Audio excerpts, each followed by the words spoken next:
Uncomfortable does not equate impossible. I think that is the core lesson to be extracted from the concept of exposure therapy. Exposure therapy has been immensely helpful to me in my mental health and my healing journey. And I want to share with you guys what it is. I want to show you me utilizing it in real life, so you're going to get to see me utilizing exposure therapy in the real world against one of my biggest traumas, and walk you through kind of the do's and don'ts so that you understand what it is, what it isn't, what to do, what not to do. I do want to say that when I was first introduced to exposure therapy, it was under the direction of a licensed mental health professional. And it is very important that you're doing this in a constructive way. Let's say that you're arachnophobic, so you have a fear of spiders.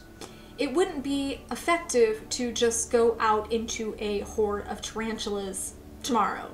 The most effective way to do this is on a grading scale. So you would be exposed to a more mild stimulant of that particular trauma. For example, you would be asked to say the word spider, or you would then be asked to think of spiders and directed to think of spiders for a certain period of time. Then maybe you would look at a picture of a spider. Then you would go see one in an enclosure under controlled circumstances. And then perhaps you would move on to holding one or touching one in some way. The thing to know about exposure therapy is it's going to be painful, and it's going to be difficult, and it's going to be uncomfortable, because you are going to be confronting traumas, fears, and very intense emotions that we are often conditioned to ignore, push aside, avoid at all costs, because we don't want to feel stuff on that side of the emotional spectrum. But the more we do that, the more it builds inside, the more intense it becomes, and we're feeding our own anxiety. So once we can face these things and we can start to heal them and move through them, we can start to function at a higher capacity again. You might not know if you are even ready for exposure therapy, but the way of knowing is actually quite simple. Once you and or your mental health professional have established the cause for your fear or anxiety, you are ready to start exposure therapy. Now, the reason all of these things are so upsetting to me is because in fall of 2020, I had a miscarriage, and it shook my world in ways that I could not even describe. It was not a planned pregnancy, but it was very much wanted, and I really went through a lot of emotions. It ticked up a lot of my insecurities and fears, and it was a very, very difficult process to navigate, especially because by this time I had been in recovery for self-harm and cocaine, so I hadn't been utilizing these vices, and it was something that's been immensely hard for me to come to terms with. And what do we tend to do when things are difficult? We avoid and we push away, and we have a tendency to not want to confront the discomforts, and even I am guilty of this. So today I am going to be confronting these discomforts with you guys. And it goes back even further than that, because when I was 19, I had a pregnancy scare situation, and I was indoctrinated even back then by the people that I was around, the people I associated with, the partner I had, that I was not good enough to have a baby with, that wouldn't mean anything to them. And there was all these tapes that got stuck in my head. So I started feeling unworthy when it comes to anything pregnancy related. Thus, if I even see a scene of a man cooing over his pregnant girlfriend, pregnant partner, pregnant wife, or being there for her in some way, or really showering her with affection and emotion, that really upsets me, because I have this tape stuck in my mind that I am not worthy, I'm not good enough, it wouldn't mean anything to anyone. And this goes back through a lot of different situations in my life where that has been, I felt, proven again and again and again. But one of the biggest lessons I have learned is just because certain people don't see my worth or don't know how to love me, that does not make me unworthy or unlovable. I think there's three things that are really important when you're armoring up for battle against your trauma, your emotion, your struggle, your fear, And that is, number one, making sure that you have the skills necessary in your toolbox to be able to confront these issues. Because they're going to trigger anxiety. You are going to feel anxious and uncomfortable and scared. And you have to have the skills to know how to sit with these emotions, to know how to get through these emotions. And this is something that we aren't taught. So a lot of people don't have these, and that's why when we're exposed to things, we panic because we don't know how to cope with it. And sometimes it is a little bit of distraction, just taking a step back. Sometimes it is things that we can do while we're sitting with that emotion. There's so many different things that we can add to our toolbox, and I'll show you some of the things I use as we go through this process today. But if you don't know how to build a toolbox, make sure you sign up for my free 5-day happiness boost challenge, because we spend an entire day on that. It is so very important. So I will come pop into your inbox every day for 5 days, and one of the days we'll be talking about how to build that toolbox to cope with the uncomfortable stuff, whether it is a massive tragedy in your life or just something that is making you anxious or uncomfortable. It's important to know when to reach for what compartments. The second thing kind of ties into the toolbox, but it is something that I very consciously have to do every single time I dive into an exposure therapy session with myself, and that is mantras. I have to write out specific mantras for this particular trauma, this particular part of the journey, because it has to be very tailored. I know that there's going to be these limiting beliefs that pop up and these feelings that arise regarding the trauma, regarding how I feel about the situation, in this case, pregnancy. There's going to be things that pop up, and I have written out several mantras that I will be using through this process to overwrite those tapes in my head. And the last thing is an emergency plan. So you do have to go into it knowing that you can sit through the discomfort and you can do hard things, and sometimes you just have to do it scared and you have to do it uncomfortable, but it is important to know that you can stop at any time. And my point is that if my thoughts start to become so dark that I'm contemplating suicide, I'm having suicidal ideation, and I don't feel safe, I know that I can stop. And if I do have to stop, having that emergency plan, in my case, I alerted a couple of people close to me, my partner and my best friend, that I will be going through this process, so to be available for a few minutes to talk if I need someone, just to bring me back down to earth and ground myself. It's time to really start diving into the uncomfortable stuff so that I can move forward through this, because I do feel like it is imposing my life at this point, because I'm constantly on eggshells of when I'm going to be exposed to something Frozen related, or exposed to one of my friends announcing their pregnancy, or a pregnancy announcement on social media, or a scene in a movie. I just want to move past these things. So you're going to be part of this process with me today. I'm not afraid of my emotions. They're natural. I'm going to keep telling myself that through this process. I'm not afraid of them. They're natural. And the less power we give them by being afraid of them, the less they're going to control our lives. But before we head out on this venture into the real world, before we really dive into this trauma, I wanted to share some of the things that I am doing as precautionary measures just to make this a more safe and comfortable experience for myself. Even though it's definitely going to be very uncomfortable, there are certain comforts and reassurances I can afford myself, and you should when you're doing something like this. And the first one is I am wearing a sweater. So it is March in Arizona, so it's not particularly cold, but when I get anxious, I tend to feel much colder. So if I am going to be in a situation that I know is going to be anxiety inducing, I will either layer or wear something warmer. So I will be changing when I go to the gym, but for now I am wearing the sweater. The second thing is I'm bringing ice water. So I always try to have water on me, but I don't usually drink ice water because it's not really great for digestion.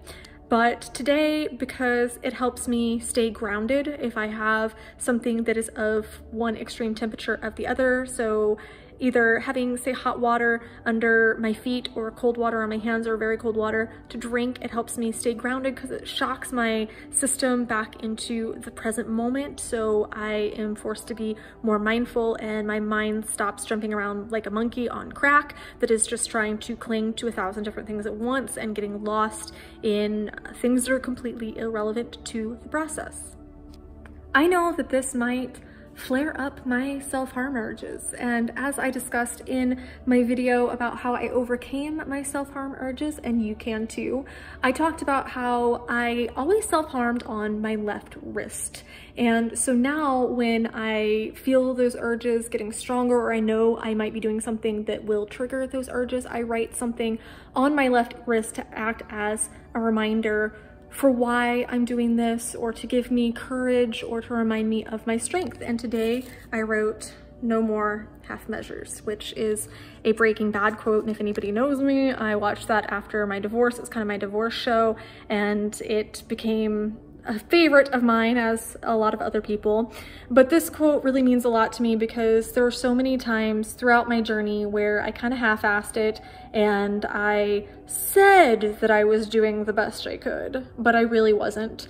And I wasn't doing the hard stuff, and I wasn't doing the uncomfortable stuff. And I need to remember today that I'm not gonna half-ass it. I'm really going to put everything into this healing process, and that includes doing it without vices, be it self-harm, be it alcohol, be it drugs. I'm going to do this without any of that because I know I can. I'm strong enough. There was a time where I didn't believe that, and I know a lot of you might be watching that going, oh no, that's not me. It totally is you, believe me. But that was a reminder I needed today. No more half measures.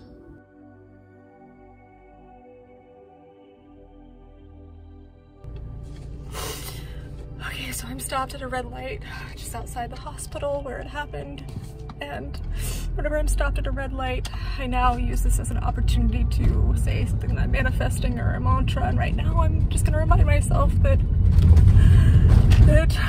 healing is the best way to honor my baby, but I'm pulling at the parking lot. I hate this so much. God, I hate this. I hate it, I hate it, I hate it. But healing is the best way to honor her. I'm going to keep focusing on that and push myself to sit in this parking lot for 5 minutes. I used to go out of my way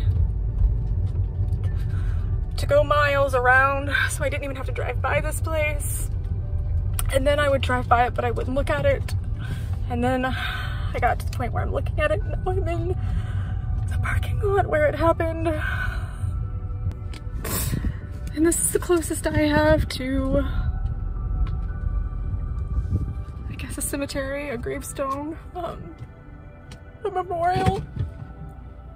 I don't know how. Okay, I do know how to do this. It's not true. I know how to do this. And it hurts, and it sucks, and it's uncomfortable. And I want to throw up. And I deserve to heal. So the biggest stuck point with this particularly is feeling like my body failed me, failed her, and the truth is sometimes science is a bitch. It was no fault of my own. I am strong, and I am healthy, and I am capable, and I love her, and I never would have done anything to hurt her. Oh my God. Oh my God. Oh my God.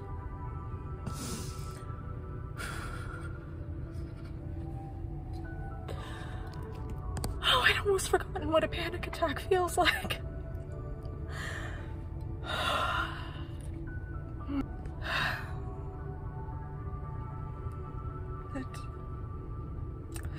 Healing isn't always easy, pretty. But you know what? I'm gonna be stronger after this because it means that I've released this part, and that's all I want, is to release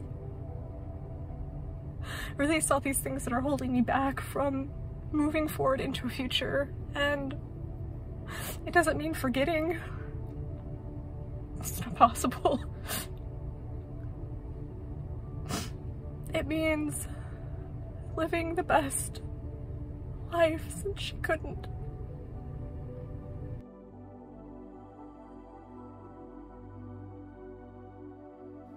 It is not lost on me that it probably seems very strange that I have this trauma response to everything related to Frozen, from the music to the characters. And it's actually pretty weird for me too, because I used to dress up as Elsa for kids' hospitals and things like that. But let me explain why this is a thing for me.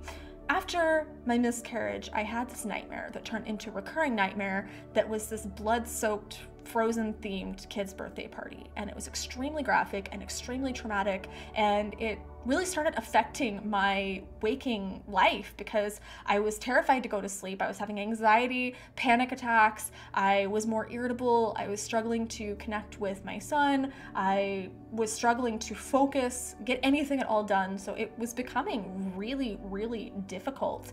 And I managed to slow it down because I wrote kind of a reverse narration to what was playing out in the dream. And that slowed it down to where I started having it maybe once every week or two, but that's still really hard when you're sitting there waiting for the other shoe to drop and you're terrified of when you're going to have this happen again, go through this traumatic experience, because it is very real when it's happening, and you're scared when you're going to go through this traumatic experience again. And the thing that stopped it, I didn't even plan it. I was watching Breaking Bad as I was going through my divorce. I'd never seen it before, and I just wanted something that had nothing to do with love or romance or pregnancy in any emotional or meaningful way.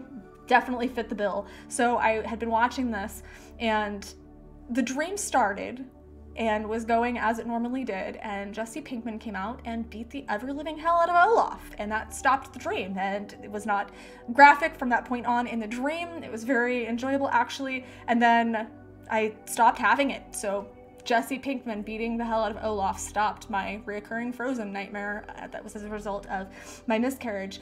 But I still have the aversion to everything Frozen, so today I am going to watch a Frozen video. Now, I was going to either watch Let It Go or I was going to watch the movie and just kind of clip in pieces, but I have decided that I am going to do something a little more comforting, a little more familiar, so I'm going to watch a film theory about Frozen, because Matt Pat's voice is very comforting. I've watched a lot of film theories. It's been a little bit, but I watch quite a few film theories. Bryson learns a lot from these videos, and I just think that that is a really good next step to getting my feet in the Frozen waters again. So being able to expose myself to it, but in a more controlled and familiar and comforting environment. So we're going to do the film theory on Anna and Elsa not really being sisters. So let's see what Matt Pat has to offer today. Okay. Take a break from building your snowman, because for the first time in history, we're doing a theory on Frozen. All right.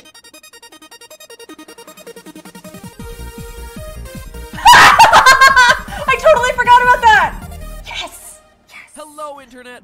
Welcome to Film Theory. Okay. You know the Thanks, Frozen Jesse. lore you thought you knew? Well, prepare to let it go, because today's theory will change everything you thought you knew about the adorkable Anna and the incomparable Adele. Oh, the universe now, has Disney me. Animation is because, of course, there's stuff on the internet that connects Tangled and Frozen. Hear me out, because this is a brand new finding that I think is going to change the way that you see these two movies. Yes, there are movies about long-lost magical princesses, but the evidence across both Elsa and Rapunzel. And sure, you may be shaking your head now, but the backing for this theory is real. From the movie's lore to Disney's own information. And if you stick with me, that's uncanny. you're gonna agree. Based on the hints Disney has already dropped, we know that these movies are 3 years apart, closer than any other Disney princess timeline. We start with extra scenes at the end of Tangled where Rapunzel and Flynn get married at the same time. They're twins. Fraternal, not identical, obviously. But now I know you're saying that that's just ridiculous. Yes, the movies are connected, and yes, they overlap and stuff, but it's impossible that the two are twins, right? Wrong. In fact, it's completely possible. To prove it, I'll start with some good old-fashioned biology. Not. At the very least, this means that genetically they have the same probability as the Frozen royal couple of ending up with a blue-eyed baby. I'm still feeling that anxiety, that chest pressure, that dry mouth. That's still there, but not nearly as bad. I've seen these movies lately, but ice blasting? Definitely not the same as old healing hair over here. Well, hang on to your anthropomorphic reindeer, because there's even more evidence to this theory. First of all, it's really important to reiterate the fact that Elsa and Rapunzel are the only two princesses to ever have magical power until her sister Rapunzel reappears. And eventually the two find each other when Rapunzel ends up in Arendelle at the end of Frozen. So is that the true? Doing it this way, I was exposed to it in a way that made me feel a lot of joy while going through it too. It wasn't just, okay, difficult, difficult, difficult, difficult. It was, okay, I'm feeling some joy here. I'm laughing, and I appreciated the little Aurora references and the Breaking Bad references. That was uncanny. That was absolutely uncanny. Thank you so much, Matt, Pat, for that video, and for the universe for making sure all of those were in there for me, just to comfort me.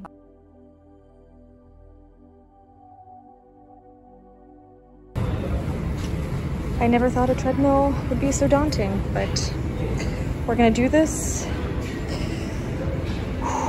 We're gonna do this. We're gonna do this. And I can stop whenever I need. That's what I'm gonna tell myself. Is I can stop whenever I need. Okay, so I'm gonna acclimate myself a little bit just by standing on it. I was on a treadmill when I felt the really sharp pain in my abdomen. Got off, felt my knees, ended up going to the hospital, found out about my ectopic pregnancy. I've not been on a treadmill in a year and a half, even though I used to be on them once every couple of days for 2 to 3 miles. Haven't been on one in a year and a half, so. So my goal with this is not fitness related. I'll get the rest of my workout in afterward. Sweaty palms, check. Hard to breathe, check. Racing thoughts, check. Racing heart, check. And I am not going very fast. I'm just walking right now, but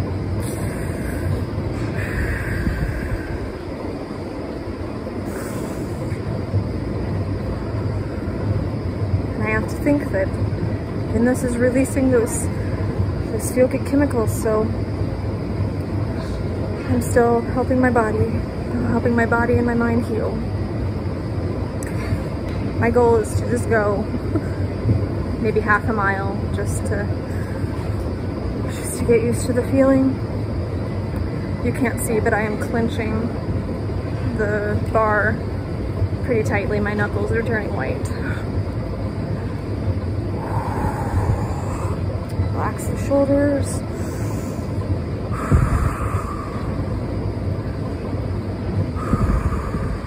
Let the thoughts come and go. My emotions cannot hurt me. Something traumatic happened to me, and this is a natural and normal response to it. I'm not running away from my problems. I'm running toward them, facing them, confronting them. Got it. So, my mind is replaying it in vivid detail.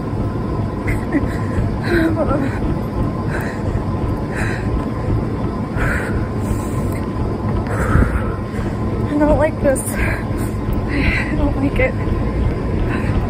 But I can also at the same time feel, even just on a physical level, a cleanse. Cleanse, yeah. I kept listening to that voice that said I couldn't do it and I'd never do it again. I'm doing it. Proving it wrong.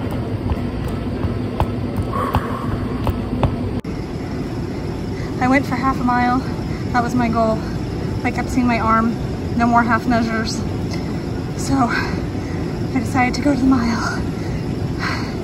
No headphones, no nothing this time.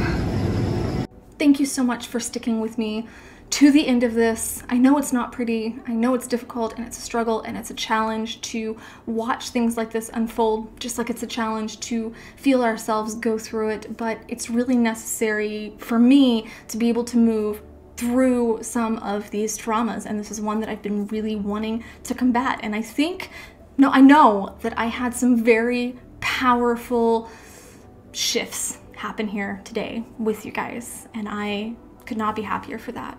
I want to remind you that if you decide to go through your own exposure therapy journey, to make sure that you're doing so in a safe environment. At least for the first few times, I highly suggest doing it under the direction of a mental health professional that can guide you and make sure that you're doing it in an efficient and safe and productive way. I have some observations that I just want to share about this experience and some of the things that had happened and some of the things that I realized through these different events. And one of them was during the Frozen video. There were multiple Breaking Bad references right in the beginning. And I explained before that I'd had this dream where Jesse from Breaking Bad comes out and beats the everything crap out of Olaf, and that is what stopped my recurring nightmares. So just having that little bit of serendipity in the beginning of the video really helped soften the blow of the exposure itself.